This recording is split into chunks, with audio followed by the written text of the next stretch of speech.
Hi, this is Karen Curry Parker with your Human Design Evolution Report on May 11th, 2017. Right now, we see the sun transiting through the gate 23, sometimes called the gate of explanation, and the earth transiting through the gate 43, sometimes called breakthrough. This is one of those unique times when the sun and the earth together actually give us the full definition of a channel. And this is a really interesting channel. Sometimes in human design, we call this channel the Freak to Genius channel, which means it's an energy that is mutative and can bring with it the potential for transformation and huge change and innovation and breakthroughs in the way in which we see things. But it's also an energy that, if you don't use it correctly or if the timing isn't right, can seem a little weird or odd. This is an energy that is what we call mutative in human design, and I talk a lot about this. Mutation is change.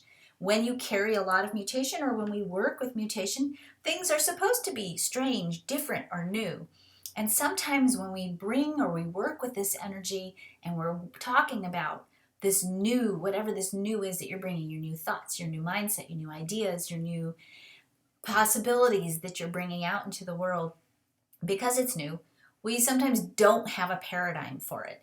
We don't know how to speak about it, talk about it, transmit it, share it with others because it's so new that sometimes there's not a paradigm yet to receive the information or the ideas that you're transmitting. So it's really important when we work with this energy that you're patient with yourself.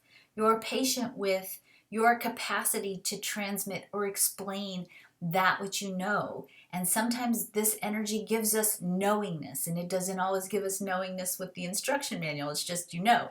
You don't know how you know that you know, but you know. And trying to explain what it is that you know or trying to defend or rationalize what it is that you know is a little bit tricky. So just a really powerful time for us to listen carefully, which isn't always easy when the 4323 is at play, because sometimes we also call this the channel of not listening. So really important this week that we listen carefully to each other, that we ask each other questions, particularly if we don't understand what we're saying to each other. It's also a really powerful time, especially given where we are in the cycle of the celestial weather this year, for you to really look at what are you wanting to transmit? What new ideas do you have? What has this contemplative, deep, rich cycle that we've been in?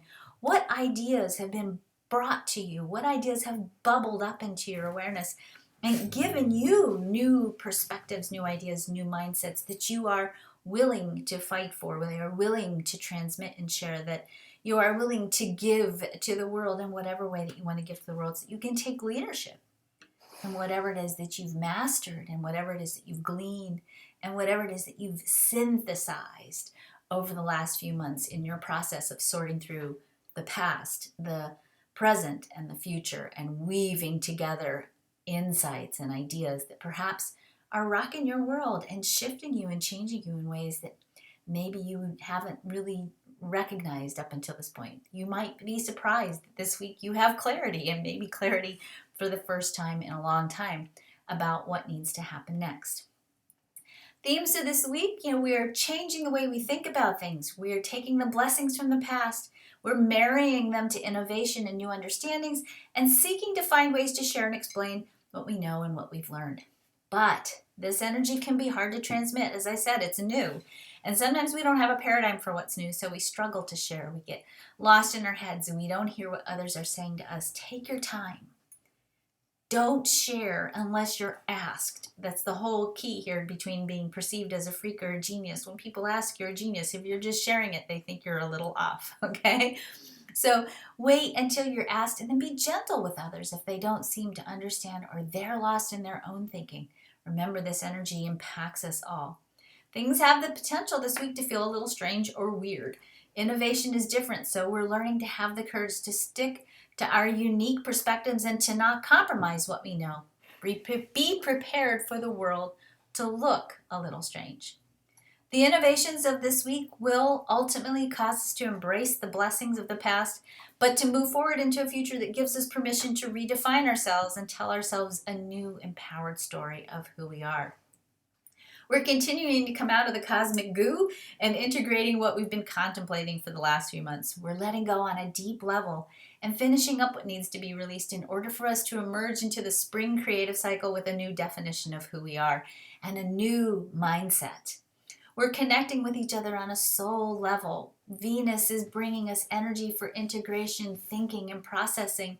If you've been frustrated with aspects of your relationship, we are continuing in a cycle to bring and to create great change. This is a time where in your relationships, you're being invited to ask, what stories have you committed to? What relationships and agreements have you committed to? Are you willing to stick to those agreements? Are you needing to redefine the nature of your commitment so that you can deepen or change the nature of the bonds that you have? So important that you trust your intuition and your initial gut response. Again, it's so easy for us right now to get confused about what is and what's happening and all the information that we are potentially being overwhelmed with, especially when everybody's being a little weird this week. So trust your gut. If it feels right, go for it. If it doesn't, be aware. It's time to bring things to a conclusion. We are still in a cycle of simultaneously ending things that don't match new beginnings. So don't try to rationalize holding on for longer than is healthy. Again, too, don't doubt yourself, don't doubt others, and don't be suspicious. Take your time and just simply follow the things that feel right. The nodes have shifted this week, bringing us a new thematic cycle for the next 6 months. We are working on and questioning, as I said, our commitments. We are locking in our perseverance and our determination and our momentum to push forward. Be aware of being too intense and be aware of staying balanced between dedication and restoration and self-care. When we're playing with these energies, the potential for impact is high, but so is the potential for burnout. So pace yourself. Make sure that you are staying balanced and true to what's right for you. And if your body starts to kick up and act up, if you start to feel sick or something's not working right in your physical form, pay attention, because that's a sign for you that you're out of balance and you need to take a step back and align yourself with that beautiful place where you are balanced between effort and relaxation, between doing and receiving, between working and resting. Our affirmation for this week: my greatest strength is my ability to be still and wait to be asked. I wait to be asked to share the vision I hold. I stand with great confidence in my knowingness, and I trust that I know and hold the intention to create dynamic changes for my own good and for the greater good of the whole. Things for you to contemplate this week. What do you do to hold your vision? What part of your daily practice supports you in holding the energy of your intention? How does it feel to you when you don't know how something will manifest? How long do you hold your intention? Do you have the patience to wait for the right thing? Can you let go of your backup plan and trust the divine order? Are you preparing with small acts of faith that will show the universe that you're prepared for the next step in your assignment? Do you have the courage to hold on to a vision, even when no one else gets it or understands it at the moment? Is it okay for you to be on your own with your intention? How do you feel about not fitting in? Where do you quit? And where do you hold steady? Have a wonderful couple of days. I will talk to you again next week when we continue our beautiful journey around the sun. Have a good one.